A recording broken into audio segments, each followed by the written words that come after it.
Our top story in what seems not only a play of numbers but a family split on strong political fault lines is Ajit Pawar, who claims to have the numbers. In fact, he says he has 29 MLAs backing him. Meanwhile, Sharad Pawar has called for a working committee meeting in Delhi this afternoon for his faction, which will also be attended by his daughter Supriya Sule. Now, Ajit Pawar has moved the Election Commission of India demanding for the name of the party as well as the symbol of the party, the NCP. Sharad Pawar faction has filed with the poll panel urging it to hear their side before passing any directive in connection with the factional fight. And amid all of this, there were strong retorts and counters by the leaders of the now warring factions.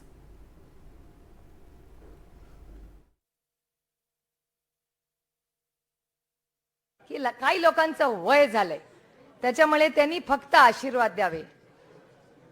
का बरं आशीर्वाद द्यावे? रतन टाटा साहेबांपेक्षा 3 वर्षांनी मोठे आहेत.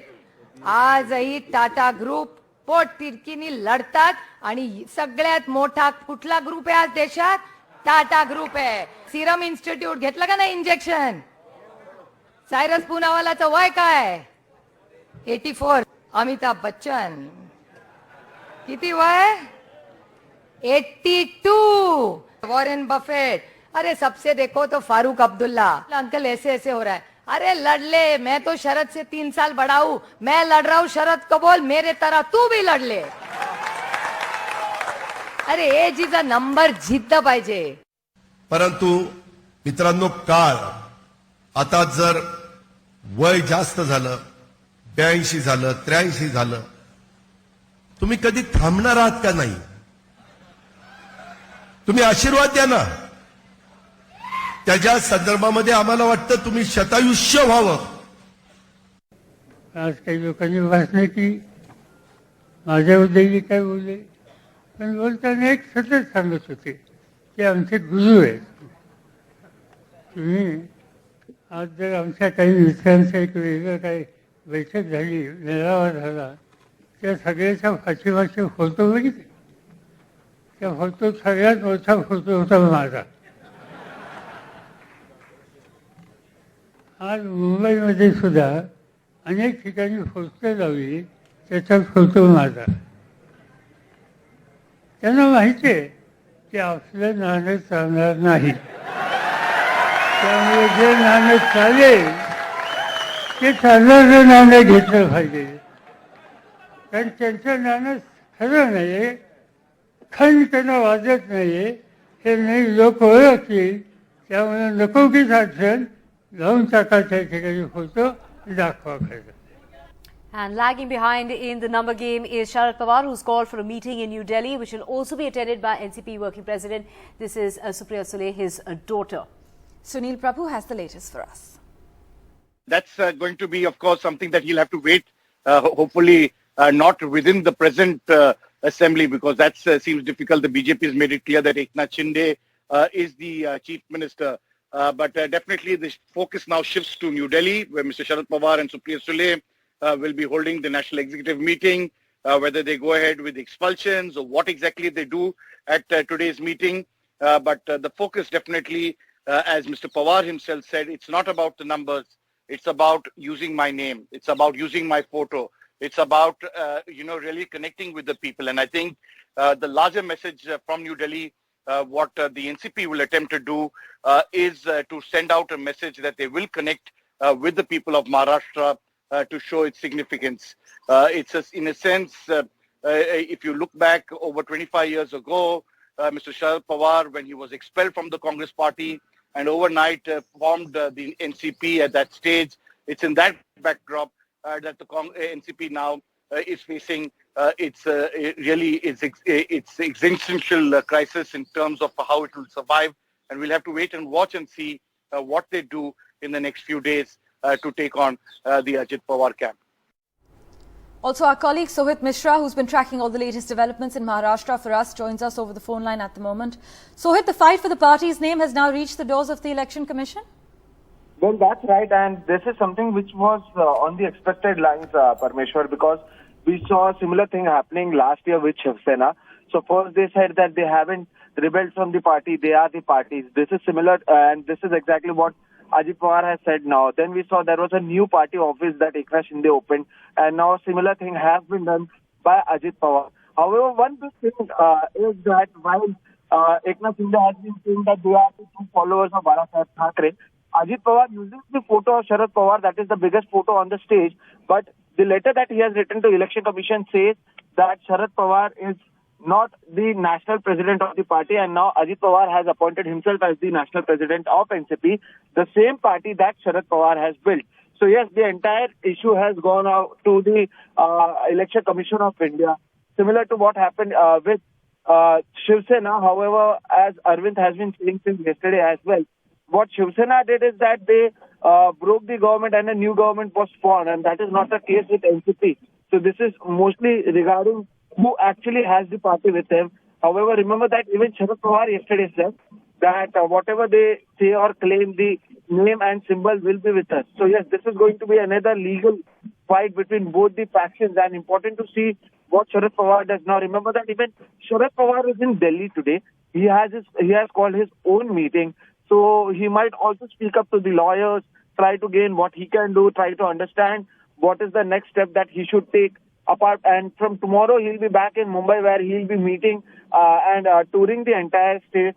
So a long battle, not only in front of the Election Commission of India, but also throughout Maharashtra, where now tours will be taken out to ensure that they have the support of the masses, because the election for the Maharashtra State Assembly is scheduled almost a year later. Next year, it is only 11 to 12 months left, and during this time, what both the factions will try to do is try to garner the support of the masses, because at the end, if you win election and have the MLAs, only after that you will be able to take control of either the party or the government. And the big question being, what's next? And the ball is now in the Speaker and the Election Commission of India's court, Parmeshwar. Right, and as Sohit mentioned, the ECI will decide on the claim to the party name and the symbol. Thank you so much, Sohit, as always, for joining us with that update. As far as the legality of the matter is concerned, we have my colleague Arvind Gunasekar joining us, who breaks down the details. The two-third majority that we are discussing holds no ground when it comes to this particular case, because the two-third majority is under the anti-defection law. Unless and until a faction has two-third majority, they cannot merge themselves with any other political party or any other legislative party. So unless and until they don't have two-third majority, they will face the acts of anti-defection law. So that seems to be the provision in the anti-defection law. But in this particular case, this two-third majority has no value at all, because here they are not merging themselves with any particular political party. Look at Ajit Pawar. Ajit Pawar is claiming that he is NCP. So this two-third majority has no value whatsoever when it comes to this particular case. More so over with the recent judgment in the Supreme Court judgment in the Shiv Sena matter, wherein Supreme Court has said that even if someone has two-third majority, they cannot claim to act independent. A group of MLAs, if they have two-third majority also, they cannot claim to act independently because they have to act as per the wishes of the political party. So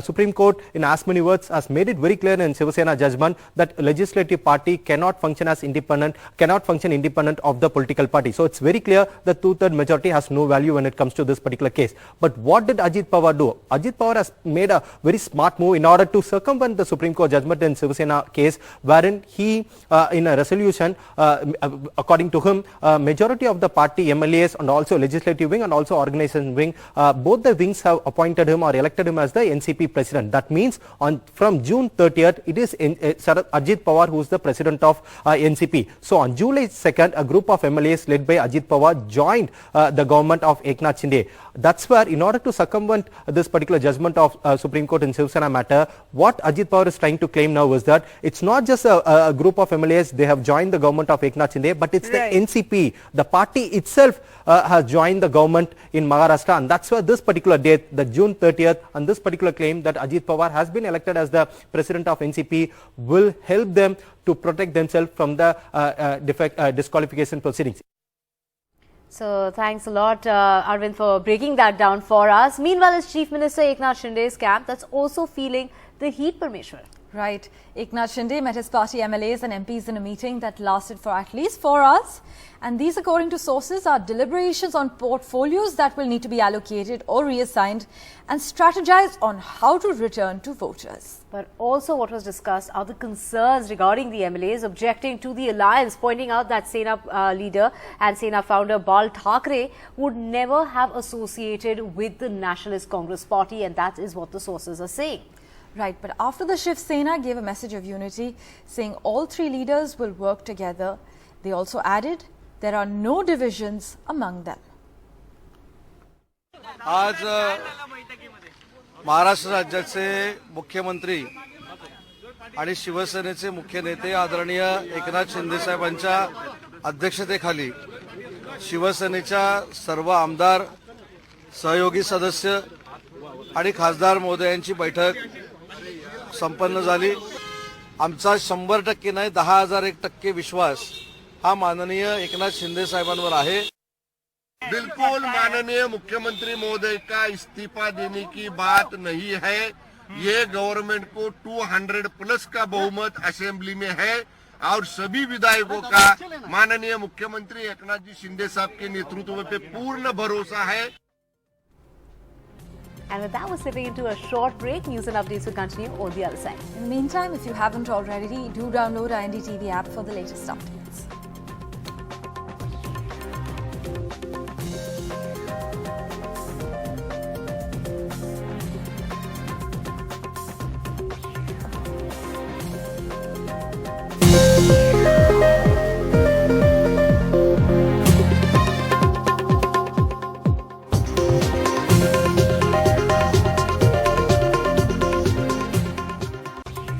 Welcome back. Now, senior NCP leader and former Home Minister of Maharashtra Anil Deshmukh has reacted to Ajit Pawar's age comment, Parmeshwar. Yes, in fact, Mr. Deshmukh has said Sharad Pawar at 83 still roars like a lion, and he added that the NCP is still Sharad Pawar's party.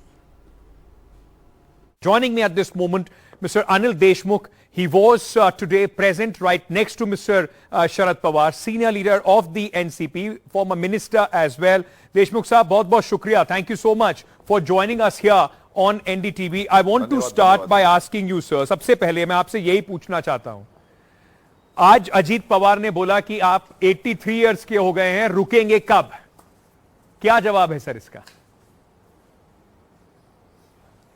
देखिए, इतने साल से शरद पवार साहब राजनीति कर रहे हैं. आज 83 साल के हो गए, 83 इयर्स के हो गए, लेकिन ये उम्र में शरद पवार साहब 18 घंटा काम करते हैं. पूरे महाराष्ट्र में और महाराष्ट्र के बाहर घूमते रहते हैं. कई बार ट्रेन से, कई बार प्लेन से, कई बार बाय रोड ट्रैवल करते रहते हैं. उम्र उनकी हो गई है पवार साहब की, लेकिन ना शेर कभी बूढ़ा नहीं होता. आज भी पवार साहब ये उम्र में जिस हिसाब से काम करते हैं, पार्टी में सबसे ज्यादा काम करने वाला कोई नेता होगा तो वो शरद पवार साहब है. और इस प्रकार का कि हम आपकी उम्र हो गई, और सुप्रिया ताई सुले ने सही कहा. 2-3 नाम उन्होंने लिए, रतन टाटा जी का नाम लिया, फारूक अब्दुल्ला जी का नाम लिया, अमिताभ बच्चन जी का नाम लिया, कि ये भी 82, 83, 85 की उम्र के होने के बावजूद भी आज भी काम करते हैं. तो पवार साहब की उम्र 82 हो गई, 82 हो गई, इसका मतलब ये नहीं कि उन्होंने घर में बैठना चाहिए. देशमुख साहब, मैं आपसे ये भी पूछना चाहूंगा कि ये जिस तरीके से आज काफी पर्सनल लड़ाई दिखाई पड़ी. अजीत पवार ने कई बार कहा कि आपने मुझे विलन बनाया, बात करने के लिए आप मुझे भेज दिया. आपको लगता है इससे जो पॉलिटिकल लड़ाई है वो अब काफी पर्सनल भी हो गई है, उनके रिश्तों में अब दरार वैसे भी आ गई है? पहली बात तो आदरणीय शरद पवार साहब का जो हमारा अलग राष्ट्रवादी कांग्रेस का जो सम्मेलन हुआ, उसमें हमने किसी ने भी कोई पर्सनल बात नहीं की. क्योंकि ये जो लोग गए हमारे ही सीनियर लीडर थे, प्रफुल्ल भाई पटेल, छगन भुजबल साहब, अजीत पवार साहब हमारे से सीनियर लीडर थे, हमारे लीडर थे. हमारे सामने उनके साथ में 25-25, 30-30 साल काम किया है करके. हमारे जो सम्मेलन हुआ उसमें किसने भी पर्सनल अटैक नहीं किया. लेकिन आपके जरिए से जो मुझे मालूम पड़ रहा है अभी कि जिस प्रकार का पवार साहब के ऊपर बोला गया, आज मुझे बताइए, उम्र के बारे में बात करते हैं. आज उनका जो सम्मेलन हुआ प्रफुल्ल भाई पटेल और अजीत पवार साहब का, जो स्टेज पे जो होर्डिंग लगा हुआ था पीछे में, उसमें पवार साहब का फोटो, मतलब पवार साहब की इधर उम्र होगी बोलते आप, और उधर पवार साहब के छवि के बिगर आपका चलता नहीं। जो पूरे मुंबई में आज होर्डिंग लगे हुए उनके उन लोगों के, उसमें भी हर एक होर्डिंग पे पवार साहब का फोटो है। भाई पवार साहब के बिना पवार साहब के उनकी पार्टी चल नहीं सकती, ये हकीकत है। Well, let's turn our attention to the other big story we're tracking.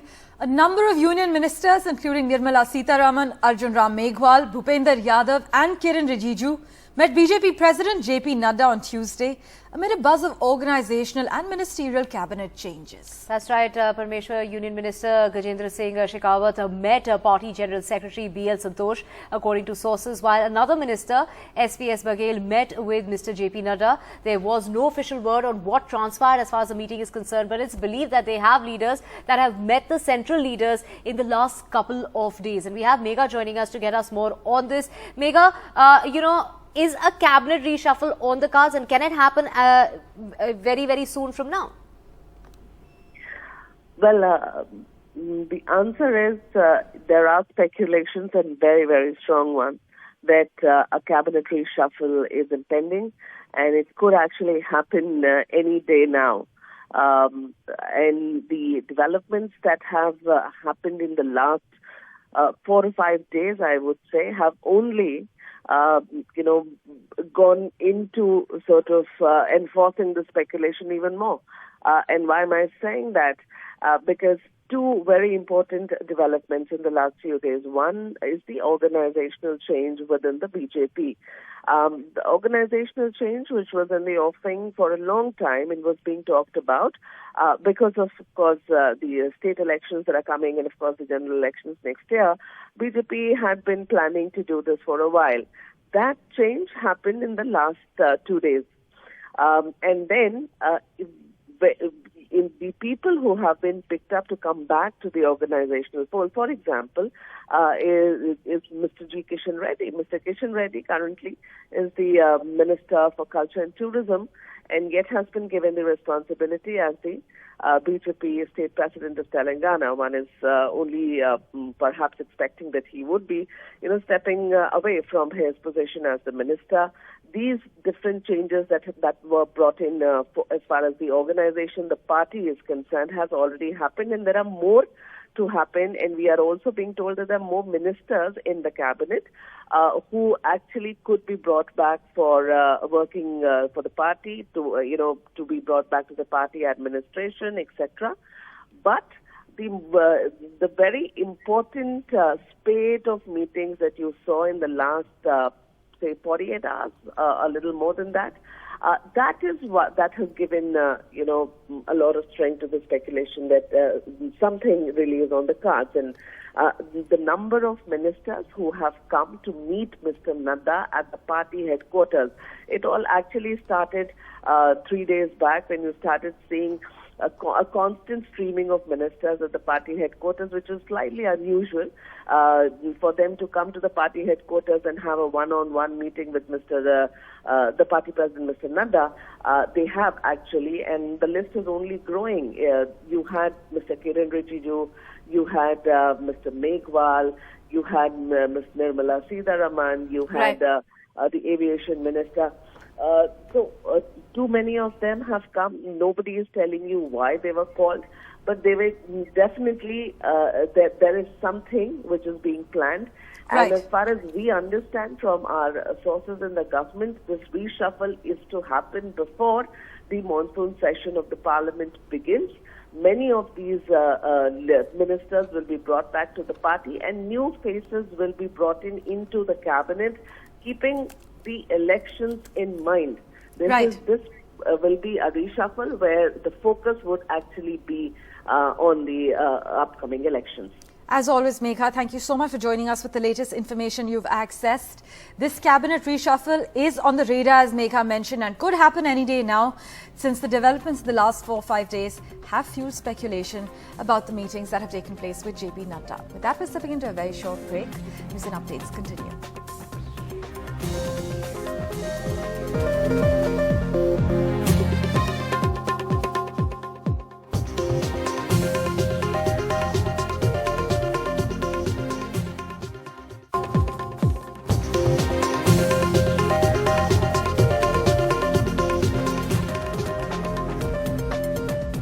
Welcome back. The data protection bill that government claims is aimed at safeguarding personal data is likely to be introduced in the upcoming monsoon session of the parliament after the Union Cabinet cleared it yesterday. The proposed law is expected to have a far-reaching impact on privacy as well as data protection. And my colleague Sunil Prabhu tells us what exactly does this bill mean for you and me. Well, for you and me, let me simplify it. It is basically called the Digital Data Bill. The Digital Data Bill basically ensures that if for example, without your consent, the data fiduciaries, as they are known, they cannot really take your data and use it in a manner which is completely without your consent. The second, of course, it will be all in digital format. So the question of there was earlier a question of where it should be located, where should be the server. That has now been addressed because it's going to be in a digital show. It is applicable for both private agencies, be it Google or Twitter or anybody else who's collecting your data, as well as, for example, government authorities, Aadhaar or any other agency.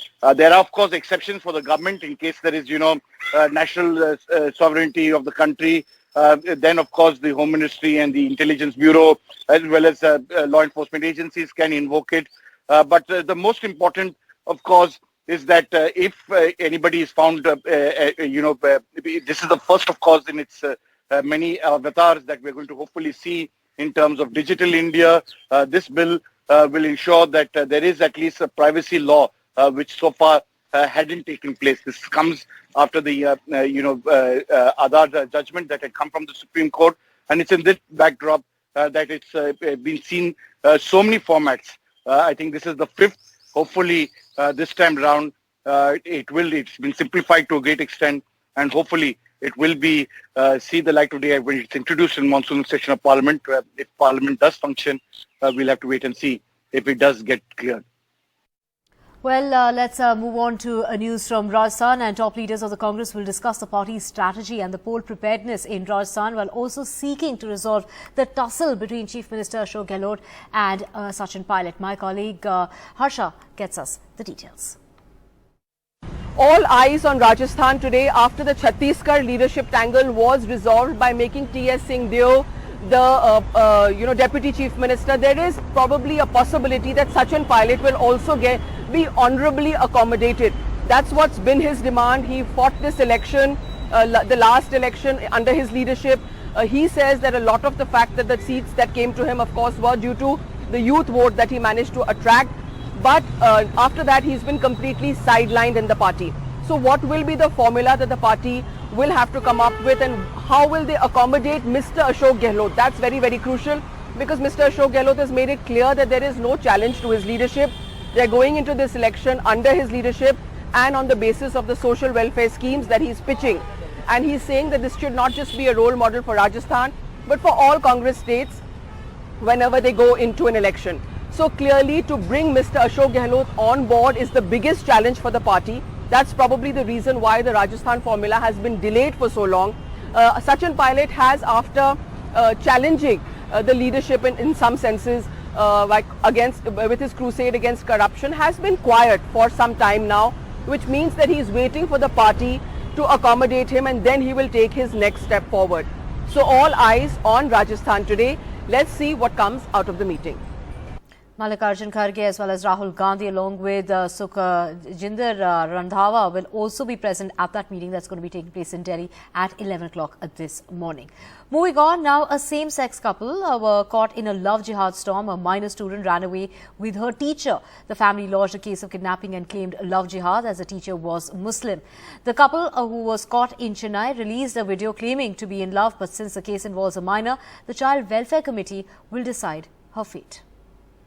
हम दोनों अपनी मर्जी से आए हैं क्योंकि हम दोनों एक दूसरे से बहुत प्यार करते हैं और हम एक दूसरे के बिना नहीं रह वहाँ पे फालतू के दंगे मत करो लोगों की जान जाएगी. It's a love story gone horribly wrong when a young 17-year-old girl from Rajasthan's Bikaner eloped with her 20-year-old teacher as they were in a same-sex relationship. It led to protests in Dungargarh town. The minor's family filed a case of kidnapping against the 20-year-old teacher and her family, and also a case for abducting a minor and pressurizing her into marriage. The police who traced the couple in Chennai is now bringing them back. Right-wing organizations in the city have in the meantime given this case a love jihad angle. But the video released by the two asks only that they be left alone, as their relationship will not be acceptable in society. किसी और लड़के के साथ में शादी नहीं कर सकते, तब हमने ये भागने का फैसला किया और इन्होंने कोई जबरदस्ती नहीं की, मेरे साथ मैं खुद आई हूँ उनके साथ. In Jaipur, Harsha Kumari Singh, NDTV. Moving on, DDA has opened registration for over 5,500 flats across 8 locations of Delhi. Of these, 3,000 flats have been allocated to the Narela area. While last year many buyers backed out from buying homes in Narela, this year DDA is hoping for a turnout. But can Narela come out at par with the existing residential hubs? Let's find out. DDA's latest offering, 5,623 flats across 8 localities of the national capital. Of these, over 3,000 one-bedroom and 149 two-bedroom flats have been allocated in Delhi's bordering area Narela. While the newly built multi-story flats with fine tiles and design are appealing, cost, amenities and commute remain a concern. One-bedroom flats for the economically backward society category with an area of 33.2 square meters costs around 9.89 lakh. While many find that affordable, the two-bedroom middle-income group DDA flats in Narela cost up to 1 crore. यहाँ पर जैसे अभी भी सब कुछ आना बाकी है. यहाँ पर जैसे कहा जा रहा है कि पुलिस स्टेशन आएगा, मेट्रो स्टेशन आएगा, फिर सुविधाएं बढ़ेंगी. आ जाएंगे फिर तो बहुत अच्छा होगा. उससे पहले अब तक तो अभी तो कुछ सुन ही रहे हैं, अभी तक है कुछ नहीं. अच्छा, तो आपको उम्मीद है कि जल्दी आ उम्मीद तो है. पर ये घर अभी जैसे बिल्कुल रेडी है, तो आप अभी यहाँ पर शिफ्ट करेंगे या फिर हम कुछ शिफ्ट करेंगे? अभी हमने 2 BHK का देखा, उसका जो प्राइस वैल्यू उन्होंने 1 करोड़ की रखी है. आई डोंट थिंक कि ये उतना ज़्यादा की है, बट ये सब ठीक है. While new buyers are keen to move into their new homes, those already living in the Narela DDA complex say that drinking water supply and sanitation remain a key challenge in the area. वैसे तो अब तक 6 साल हो गए हमें यहाँ रहते रहते, अब सुधार आ रहा है धीरे धीरे. अच्छा. हाँ, पानी की थोड़ी समस्या है, मोटर लगा के भर रहे हैं, और कूड़े की गाड़ी भी अभी आने लग गई है, नहीं तो कूड़ा भी बाहर फेंकने जाना पड़ता था. With connectivity and amenity plans still in the pipeline, unlike last year, the DDA is hoping for a great turnout of buyers this year. With some old and many new, 3,413 flats are ready and up for grabs in Delhi's Narela area. Last year, many buyers backed off from the deal due to lack of amenities in the area. However, this year, many visitors are coming here looking at these residential homes in order to find one for themselves. But the key question remains, can Narela facelift itself by then? With camera person Sanjay Kaushik, this is Sri Rupa Goswami for NDTV. Thank you, Sri Rupa, for getting us all those details. Let's move on to a weather check now. And rain red alert has been sounded off for Konkan and Goa. Heavy showers in Gujarat in the last 24 hours has led to complete waterlogging in many parts of the state. An orange category warning continues for the state of Gujarat, as well as parts of Chhattisgarh, Vidarbha, Odisha, Madhya Maharashtra, Karnataka, as well as in Kerala. Now, a 40 feet wide breach occurred in the Kandi Canal at the Chakrota village following heavy rain and led to the inundation of some areas. No loss of life has been reported till now, but the situation is under control, adding that a car was washed away in the strong current. This is in the village of Megreval, and the flash flood occurred also in a village in Himachal Pradesh's Umuna district where 10 houses were damaged. When we talk about Kerala, an orange category warning has been sounded off for the next 2 to 3 days. So in 6 districts, which includes Kannur, Thrissur, Ernakulam, Idukki, as well as Kottayam and Kasaragod, heavy showers are expected over the next 3 days. And unusual weather, well, dense fog has engulfed large parts of the southern part of Kashmir today, and people woke up to this unusually foggy morning in the month of July. It impacted visibility as well as vehicles had to turn on their headlights in order to navigate through the fog on that highway, which is the Srinagar-Jammu highway. And weather experts say a substantial difference between daytime and nighttime temperatures could be the reason behind the formation of fog. There was a dip in temperatures on Wednesday, falling light showers in parts of Kashmir. And as the Amarnath Yatra continues seamlessly since its commencement, the yatris from every corner of the country are flocking to Kashmir to embark on the darshan at the Amarnath Cave Shrine. On Wednesday, 18,354 devotees paid their tribute at the cave, and that included 12,483 men, over 5,000 women and 266 sadhus. Well, this was also included 457 children. In fact, 5 days of the yatra, a total of over 67,000 devotees have had darshans of the naturally formed, this is at the Amarnath Cave Shrine. So the weather has in fact remained in check.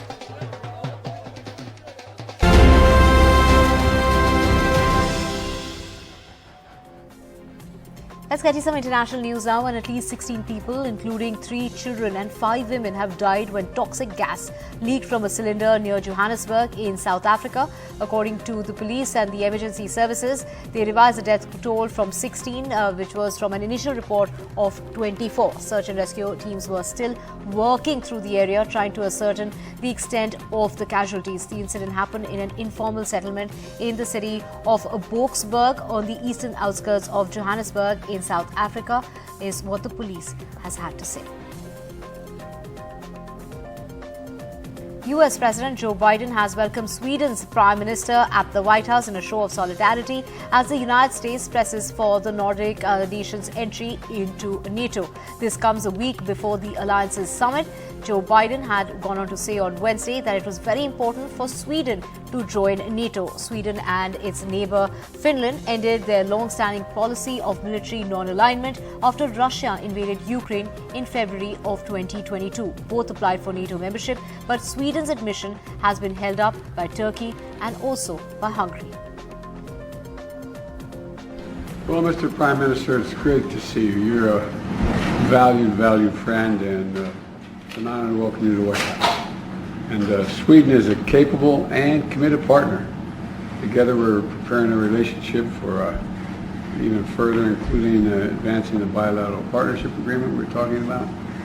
But we're also prepared for the NATO summit next week, and I want to reiterate, the United States fully supports Sweden's membership in NATO. And I also would like to say that we highly appreciate your strong support for Sweden's NATO accession. That means a lot to us.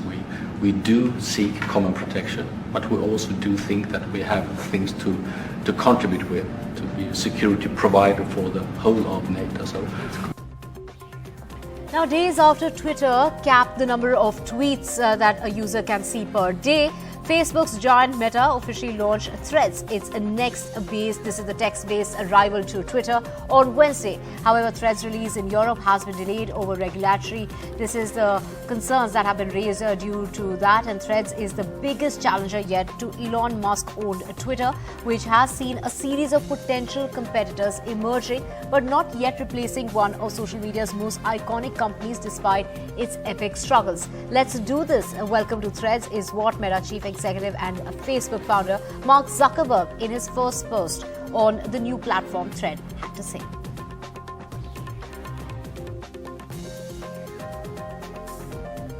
This is the future that you want to see, then I hope that you will join us, because the future is going to be beyond anything we can imagine. And with that, we're slipping into a short break. News and updates will continue on the other side. In the meantime, you can check out our NDTV app for the latest news and updates. If you haven't already, do download our app, the NDTV app on your phone.